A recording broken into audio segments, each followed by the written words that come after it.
let our generosity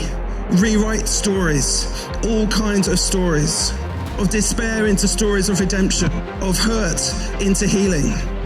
of debt into debt-free, of hopelessness into hope, of despair into destiny, of pain into peace, of fear into faith, of failure into faithfulness, of brokenness into beauty, of grief into grace, of doubt into declaration, of worry into worship, of emptiness into expectancy, of bondage into breakthrough, of guilt into gratitude, of rejection into rejoicing, of ashes into abundance, of chaos into calm, of burdens into blessings, of conflict into community, of loneliness into love, and of ruin into restoration.